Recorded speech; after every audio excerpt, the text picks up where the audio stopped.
प्यारे बच्चों नमस्कार। आज की विज्ञान की ऑनलाइन क्लास में आपका स्वागत है। आज हम हल करेंगे 9वीं कक्षा का सेट एग्ज़ाम। तो प्यारे बच्चों आपके सामने ये सेट पेपर है।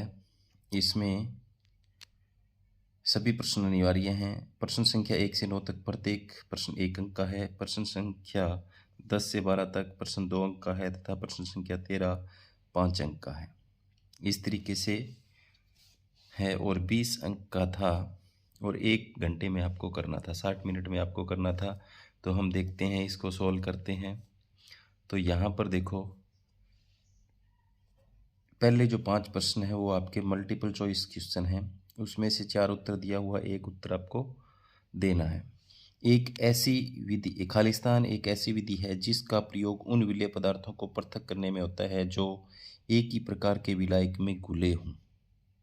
तो प्यारे बच्चों, इस प्रकार की जो विधि है, ऊर्ध्वपातन तो आपको पता ही है भी, ठोस से बिना द्रव में आए सीधा गैस में जो परिवर्तन होता है वो ऊर्ध्वपातन विधि है। कपूर, नैप्थलीन, इस तरीके से। तो ये तो नहीं है, पर बाजी आसवन पेट्रोलियम से उसके उत्पाद अलग करने के लिए काम में ली जाती है। यहाँ पर क्रोमेटोग्राफी विधि है। क्या है? क्रोमेटोग्राफी एक ऐसी विधि है जिसका उपयोग उन विलेय पदार्थों को पृथक करने में होता है जो एक ही प्रकार के विलायक में घुले हों। तो यहाँ पर अलग अलग जो डाई के जो रंग हैं वो एक ही विलायक में घुले होते हैं जल में, और उसको अलग करने के लिए हम इसकी विधि का इस्तेमाल करते हैं। तो क्या आएगा यहाँ पर? क्रोमेटोग्राफी आएगा। इसके बाद में पित्तल है एक। तो पित्तल क्या है? एक मिश्र धातु है और मिश्रण हो गया तो मिश्र धातु है। तो और किस प्रकार का है? समांगी मिश्रण है। समांगी मिश्रण है। आगे है, किसी व्यक्ति का पृथ्वी पर द्रव्यमान 60 किलोग्राम है। कितना है? 60 किलोग्राम है। उसका द्रव्यमान चंद्रमा पर कितना होगा?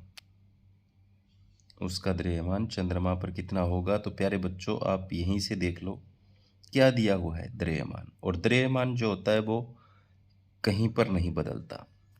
भार बदल जाता है, क्योंकि भार जो होता है वो एक किस्म से बल है। भार निकालने का फॉर्मूला क्या होता है? m गुणा g। तो द्रव्यमान पूछा है, द्रव्यमान मास पूछा है। मास कहीं पर नहीं बदलेगा, भार बदलता है, और भार का जो मात्रक होता है वो न्यूटन होता है। यहाँ किलोग्राम से आप अंदाजा लगा लो क्या है, द्रव्यमान है, तो ये नहीं बदलेगा। अगर यहाँ पर पृथ्वी पर 60 है तो चंद्रमा पर भी कितना होगा? 60 ही होगा। आगे, पृथ्वी के किस भाग पर गुरुत्वीय त्वरण g का मान कम होता है? किस भाग पर, पृथ्वी की किस भाग पर गुरुत्वीय त्वरण g का मान क्या होता है? ध्रुवों पर तो होता नहीं, ध्रुवों पर दूरी ज़्यादा होती है, पहाड़ों पर भी नहीं होता। विषुवत वृत्त पे होता है। g का मान कम कहाँ पे होता है? विषुवत वृत्त पे होता है। प्यारे बच्चों ऑप्शन सी इसका यहाँ पर आएगा। आगे है 5वां, उस ऊतक का नाम बताएं जो हमारे शरीर में गति के लिए उत्तरदायी है। तो प्यारे बच्चों वो आप सभी को पता ही है, जो हमारे शरीर में गति के लिए उत्तरदायी ऊतक जो होता है वो पेशीय ऊतक होता है। पेशियों के संकुचन और प्रसार से क्या होती है? हमारे शरीर में गति होती है। तो इसके बाद में प्रश्न नंबर 6 है, इसमें 1 से 2 शब्दों में लिखो अपकेंद्रण विधि के अनुप्रयोग। तो प्यारे बच्चों अपकेंद्रण विधि है, उसके अनेक अनुप्रयोग है। रक्त व मूत्र की जांच में डॉक्टर करता है, रक्त व मूत्र की जांच में भी काम आती है। इसमें क्या होता है? एक मशीन में डाल करके उसको घुमाया जाता है। डेयरी था घर में, क्रीम से मक्खन अलग करने में, क्रीम से मक्खन, और भी बता देता हूँ आपको, भीगे कपड़ों से पानी को बाहर निकालने में मशीन में डालते हैं, वो घूमता है, तो उसमें भी अपकेंद्रण विधि इस्तेमाल की जाती है। तो बहुत से इसके अनुप्रयोग हैं, हमने यहाँ पर लिख दिया। रक्त व मूत्र की जांच में, क्रीम से मक्खन को अलग करने में। तो ये प्रश्न भी आपका हो गया। इसके बाद में निम्नलिखित में से कौन सा रासायनिक परिवर्तन है? तो 4 यहाँ पर है, इसमें से आपको रासायनिक परिवर्तन वालों को बताना है। तो लकड़ी का सड़ना, तो देखो लकड़ी जब सड़ती है तो नया पदार्थ बनेगा, बिल्कुल ये रासायनिक परिवर्तन है ये वाला। इसके बाद में लकड़ी का जलना, तो यहाँ पर भी नया पदार्थ बनेगा। जब कोई नया पदार्थ बन जाता है तो वहाँ पर रासायनिक परिवर्तन, तो लकड़ी को काटना, अब लकड़ी को काटा है, उसका आकार रूप तो जरूर पहले लकड़ी बड़ी थी अब छोटी हो गई, तो यहाँ पर ये रासायनिक परिवर्तन, कोई नई चीज़ तो नहीं बनी, लकड़ी लकड़ी लकड़ी ही है, तो यहाँ पर रासायनिक परिवर्तन नहीं है।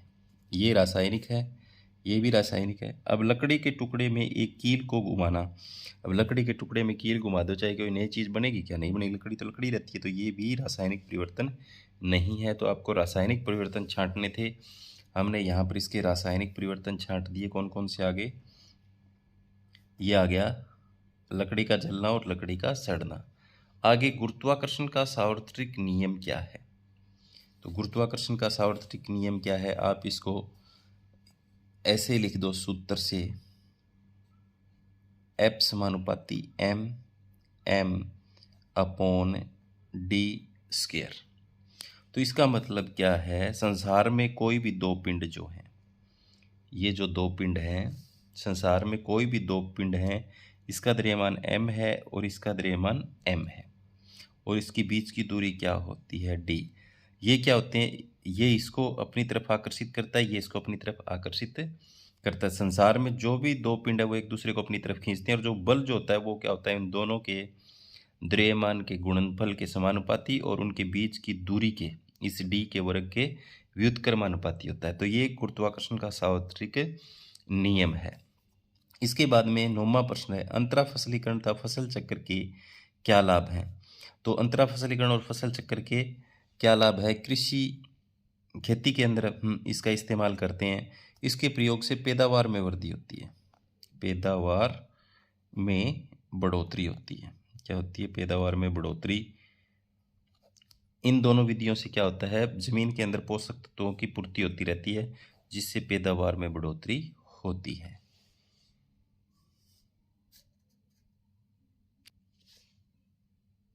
आगे प्रश्न नंबर 10, मिश्रण और यौगिक में अंतर स्पष्ट करें। तो प्यारे बच्चों, ये आपको 20 से 30 शब्दों में लिखना है आपको, और ये 2 नंबर का है। तो इसमें देखो हम मिश्रण और यौगिक में अंतर, तो मिश्रण यौगिक में पहला अंतर क्या, तत्व या यौगिक केवल मिश्रण बनाने के लिए ही मिलते हैं, किंतु किसी नए यौगिक का निर्माण नहीं होता। तो देखो एलिमेंट्स और ये यौगिक जो आपस में मिश्रण बनाने के लिए मिलते हैं, किंतु किसी नए यौगिक का निर्माण इसमें नहीं होता। यौगिक तत्व क्रिया करके एक नए यौगिक का निर्माण करते हैं।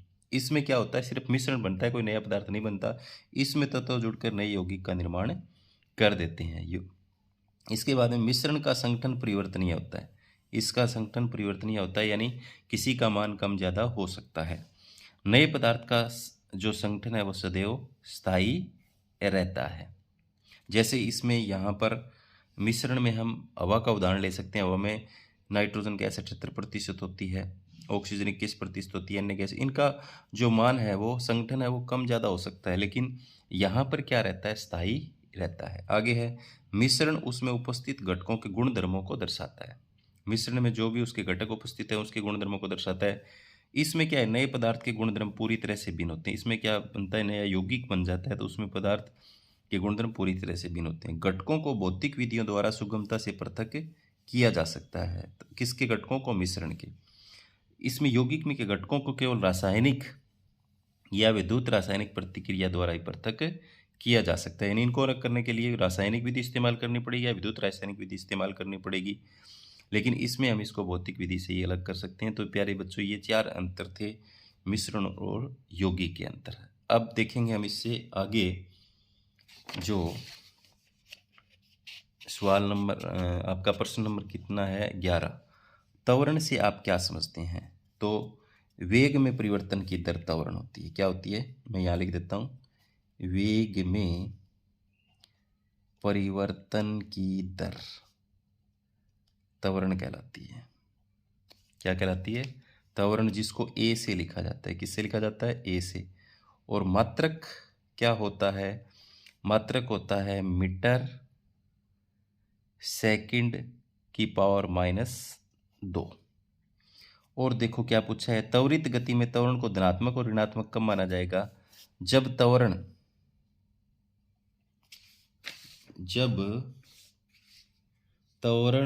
में वेग त्वरण वेग की दिशा में हो, जब त्वरण वेग की दिशा में लग रहा हो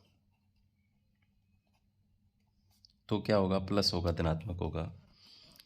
और ऋणात्मक आप समझ गए, वेग के विपरीत दिशा में लगे, वेग के विपरीत दिशा में अगर त्वरण लगता है तो वो कैसा आएगा, ऋणात्मक आएगा। तो प्यारे बच्चों, ये 10, 11 और 12 जो प्रश्न है वो क्या है, वो आपके 2-2 नंबर के हैं। तो आगे देखो 12वां, चाल एवं वेग में क्या अंतर है, चाल और वेग में क्या अंतर है। तो मैं दूसरी तरफ इसके लिखूंगा,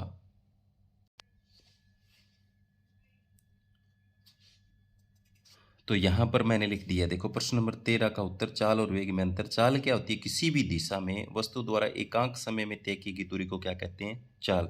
इसमें दिशा जो होती है वो निश्चित नहीं होती, किसी भी दिशा में एकांक समय में तय की गई दूरी कहलाती है चाल। वेग क्या है, एक निश्चित दिशा में वस्तु द्वारा एकांक समय में तय की गई दूरी को क्या कहते हैं, वेग। तो दूसरा अंतर क्या है, चाल एक अदिश राशि है क्योंकि इसमें दिशा नहीं होती, वेग एक सदिश राशि है क्योंकि इसमें दिशा होती है। तो ये अंतर हमें लिखने थे, ये 2 नंबर का था।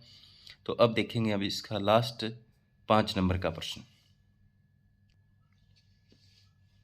इसमें क्या है, देखो 5 नंबर, 3 प्रकार के पेशीय रेशों के चित्र बनाकर अंतर स्पष्ट करें। आपको सिर्फ चित्र बनाकर इनका अंतर स्पष्ट करना है। तो चित्र में देखो, मैं आपकी किताब में से ही बता देता हूँ। ये मेरे पास यहाँ पर किताब है, आपको दिख रहा होगा। पहली जो पेशी है वो रेखित है, कैसी है, रेखित। और दूसरी जो है ये वाली, ये है चिकनी, मैं इसके अंदर ही लिख रहा हूँ, चिकनी पेशी। कैसी है, चिकनी। और इसके बाद में तीसरे नंबर की जो पेशी है वो है कॉर्डियक या हृदयक पेशी। इसको कॉर्डियक या हृदयक पेशी कहा जाता है। तो चित्र बनाना था तीनों में, इस तरीके से चित्र बना करके हमें अंतर स्पष्ट करना था। तो रेखित पेशी के सबसे पहले हम गुण देखते हैं। रेखित पेशी में क्या होता है, कुछ पेशियां की हम इच्छानुसार गति कर सकते हैं। हाथ और पैर में विद्यमान पेशियों को हम इच्छानुसार आवश्यकता पड़ने पर गति करा सकते हैं। हाथ और पैर में जो हमारी पेशियां हैं उसको हम इच्छा के अनुसार, इस गति को पेशियों को ऐच्छिक पेशी कहा जाता है। इन पेशियों को कंकाल पेशी भी कहा जाता है। हाथ और पैर में जो हमारी पेशियां हैं उनको हम इच्छा के अनुसार गति करा सकते हैं क्योंकि ये अधिकतर हड्डियों से जुड़ी होती है तथा शारीरिक गति में सहायक होती है। सूक्ष्म दृष्टि से देखने पर ये हल्के तथा गहरे रंग में एक साथ एक के बाद एक रेखाओं या धारियों की तरह प्रतीत होती है। तो देखो ये धारियां इस तरीके से धारियों की तरह प्रतीत हो रही, इसे कारण से रेखित पेशी कहा जाता है। ये कहाँ होती है, देखो हाथ और पैर में होती है, ये हमारी इच्छा के अनुसार काम करती है, इसके ऊपर धारियां हैं देखो, इसलिए इसको रेखित पेशी कहा जाता है। तो ये अंतर था। इसके बाद में चिकनी पेशी जो होती है, चिकनी पेशी ये हमारी इच्छा के अनुसार काम नहीं करती, अथवा इनको अनैच्छिक पेशी भी कहा जाता है। ये कहाँ कहाँ होती है, आँख की पलक में होती है, मूत्रवाहिनी में होती है, फेफड़ों की शोषणी पाई जाती है। ये कोशिकाएं लंबी और इसका आखिरी सिरा नुकीला होता है। देखो ये देखो आखिरी सिरा नुकीला और लंबी है, ये भी इधर का देखो आखिरी सिरा नुकीला। ये एक केंद्र की होती है, सब में आपको एक एक केंद्र दिखाई दे रहा होगा। ये कैसी होती हैं, एक केंद्र की होती हैं। इसके बाद में तीसरी प्रकार की जो पेशी है वो है कॉर्डिया की हृदय पेशी। ये भी है हृदय की पेशियां जीवन भर लयबद्ध होकर प्रसार और संकुचन करती रहती है। आपको पता ही है हृदय की पेशी जीवन भर काम करती रहती है। इन अनैच्छिक पेशियों को कार्डियक हृदय पेशी कहते हैं। इन अनैच्छिक पेशियों को क्या कहते हैं, कार्डियक हृदय पेशी। हृदय की पेशी कोशिकाएं बेलनाकार शाखाओं वाली एक केंद्र की होती है। ये भी आपको बेलन की तरह लग रही हैं। इनमें भी क्या होता है, एक प्रत्येक कोशिका में एक केंद्रक होता है। तो इस तरीके से आपको चित्र बना करके इनके बारे में लिखना था। तो प्यारे बच्चों, ये था आज का सेट एग्ज़ाम जो आपने किया और आपने भी अच्छा ही किया होगा। तो जिन बच्चों ने गलती की है वो दोबारा से गलती ना करें, इससे सीखें भी कैसे आपको अटैम्प्ट करना था। तो ये था आज का सेट एग्ज़ाम। उम्मीद करता हूँ कि आप सभी बच्चों को समझ में आया होगा। जो बच्चे नए हैं चैनल पर वो सब्सक्राइब करें और लाइक करें, अपने साथियों को ज़रूर भेजें। धन्यवाद।